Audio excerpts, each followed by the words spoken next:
Lalu seperti apa peluang Indonesia bisa lolos fase grup Piala Dunia U17 usai kalah dari Brasil? Kami membahasnya bersama dengan analis sepak bola Bung Haris Pardede atau akrab saya sapa Bung Harpa. Selamat petang Bung Harpa. Selamat petang juga. Kalau kita lihat oke lah kekalahan yang lalu biarlah berlalu begitu. Tapi Indonesia masih bisa bersaing lewat peringkat 3 terbaik. Menurut Bung Harpa ini nanti skenario-nya akan seperti apa?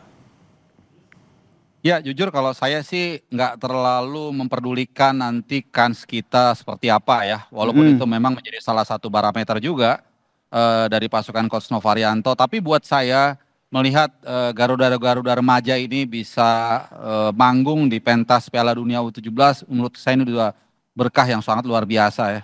Bagaimana kita nggak bisa membayangkan Goli dan kawan-kawan itu bisa menghadapi tim-tim kuat dari berbagai benua ya, 3 benua. Dari benua Afrika kita sudah menghadapi Zambia, sempat unggul tapi kemudian tertinggal jadi kalah dan menghadapi Brazil ya. Kita mesti sadar bahwa Brazil ini adalah tim tersukses di seluruh dunia sepanjang sejarah, 5 kali gelar juara di tim nasional senior dan mereka adalah tim atau negara yang nggak pernah kehabisan talenta. Tapi memang ada harapan kita juga untuk bisa mengambil satu tempat dari 8 peringkat 3 terbaik.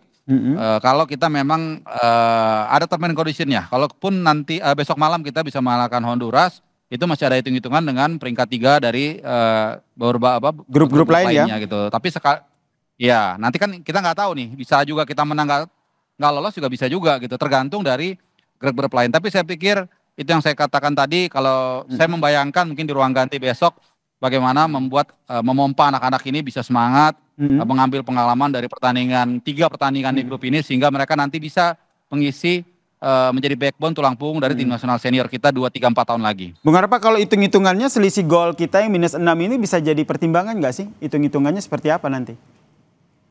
Ya yang pasti kan poin dulu ya, poin. Karena di beberapa, kalau kita menang poinnya 3, bukan tidak mungkin kita nanti di grup-grup lain itu akan lolos juga gitu. Tapi kalau poinnya nanti ada yang sama, nanti diurutkan kan berdasarkan selisih gol dari dari tiap tim itu gitu. Jadi memang syaratnya tidak mudah. Kita harus menang lawan Honduras. Menangnya pun kalau bisa dengan skor yang cukup besar, baru kita punya peluang untuk bisa lolos. Itu seperti itu kira-kira. Karena kita masih nunggu dulu. Dari grup-grup lain kan belum selesai. Jadi kita nggak bisa bertumpu dari tim kita sendiri. Tapi setahu saya betul banget ya. Jadi kita tidak bisa memprediksi begitu. Harus lihat juga dengan bagaimana hasil pertandingan tim lain begitu ya, Bung Harpa. Tapi oke, sekarang kita fokus dengan bagaimana kekuatan timnas Indonesia sendiri nih.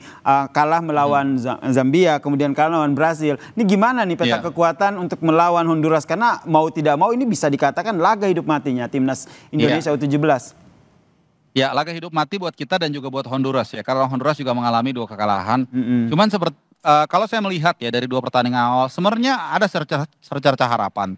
Lawan Zambia kita cukup percaya diri, mencoba untuk keluar menyerang dan seperti yang saya katakan di awal kita sempat unggul 1-0 kan. Tapi kemudian kalau saya bilang sih ada catatan lah. Bagaimana misalnya area kiri kita dihajar terus, tapi kemudian agak terlambat ditutup. Makanya begitu masuk babak kedua, Matthew Baker yang biasanya main di CB kiri itu agak aneh juga gitu.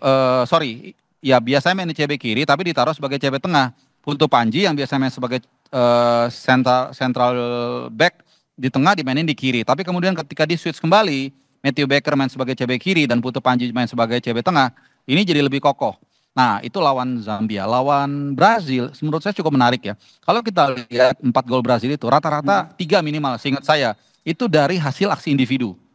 Artinya tim kita juga gak gampang diobok-obok juga kalau kita lihat. Jadi apalagi babak kedua mereka hanya bisa menambah 1 gol. Dan kita ada beberapa kali kesempatan mendekati kotak penalti, melepaskan tembakan. Jadi saya pikir menghadapi tim nomor 1 dunia, ya kalau kita bicara tim senior, kita sementara ini 120-an, ya gak jelek-jelek amat begitu. Apalagi secara mental, pengalaman, itu kan kita baru debut. Jadi saya pikir ada perbaikan tapi memang kelas itu gak bisa bohong. Sehingga lawan Honduras saya yakin kesempatan kita untuk bisa do something sangat terbuka lebar. Sangat terbuka lebar ya, melakukan sesuatu terutama untuk mengalahkan Honduras nih. Menurut Anda strategi dari Coach Nova nanti seperti apa ketika melawan Honduras? Iya, ini menarik ya pertanyaannya. Karena kalau kita lawan Brasil sih kita sudah tahu lah, kita nggak akan bisa bermain terbuka. Karena ya kelas Brasil memang harus kita akui di atas kita gitu.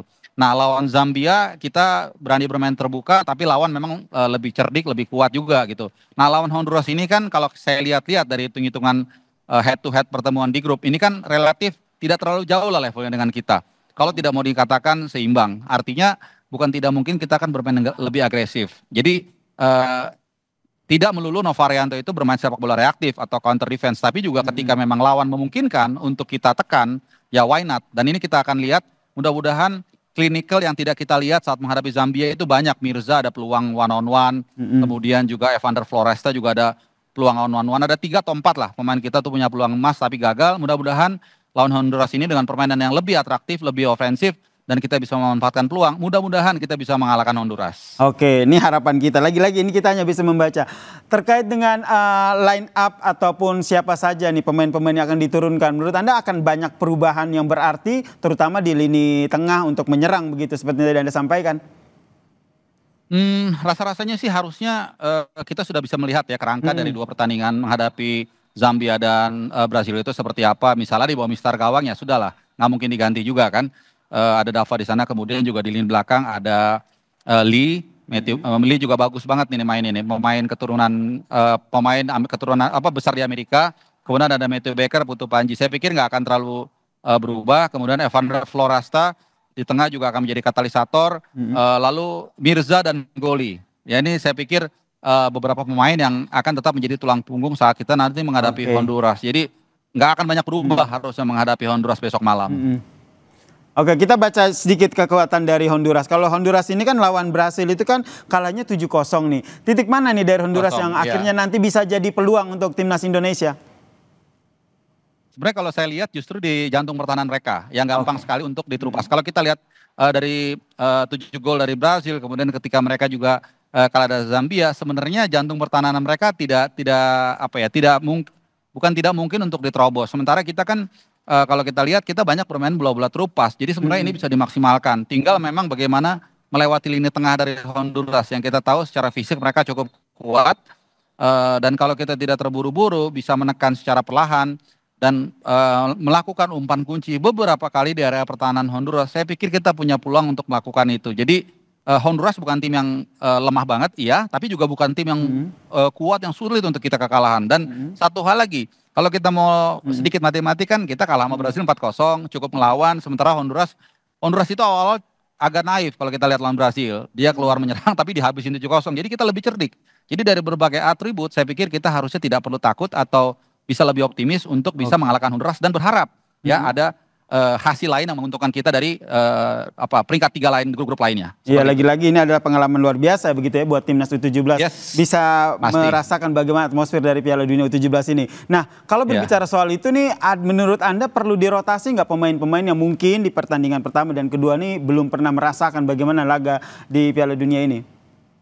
Kalau saya bilang enggak ya, maksudnya kecuali memang ada cedera atau hektik. Nah, itu lain. Tapi saya pikir dari 2 pertandingan itu kan kita juga harus memberikan reward kepada para pemain yang memang sudah bermain bagus. Dan yang kedua, ini kan pertandingan Piala Dunia nih, Bung Yasir. Jadi bukannya main-main juga, jadi harus diturunkan pemain yang terbaik yang memang fit. Ya kecuali kalau nggak fit mungkin oke lah dirotasi. Jadi saya pikir untuk pemain yang belum main ya inilah persaingan. Mungkin hari ini mereka cadangan, tapi mereka setelah pulang dari nanti Qatar kalau memang kita nggak lolos ya mudah-mudahan lolos, maka mereka harus memompa kemampuannya lagi supaya nanti suatu saat di kelas 18 atau 19 mereka punya kesempatan untuk menjadi starter. Karena satu hal Bung Nasir, nggak selalu yang main starter di level U17, U19 nanti juga akan otomatis di 21 sukses. Sebaliknya kadang-kadang yang dia cadangan pun karena dia sadar punya kekurangan, dia memompa kemampuannya dan kemudian bisa bangkit nanti ketika U23 bahkan senior justru mereka bisa berkembang. Oke, nah ini yang harus benar-benar diperhatikan oleh semua pemain timnas U17 ya begitu ya, Bung Harpa. Terakhir nih Bung Harpa, jadi kan timnas kita lolos ke fase grup Piala Dunia U17 ini nih masih terbuka lebar kalau menang melawan Honduras ya?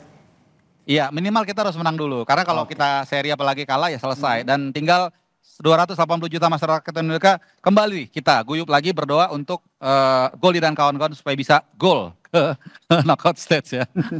Itu doa kita bersama ya, semoga timnas Indonesia U17 ini bisa menang melawan Honduras. Terima kasih Bung Harpa atas analisanya terkait dengan pertandingan antara Indonesia melawan Honduras di Piala Dunia U17 ini. Salam sehat Bung Harpa. Salam sehat.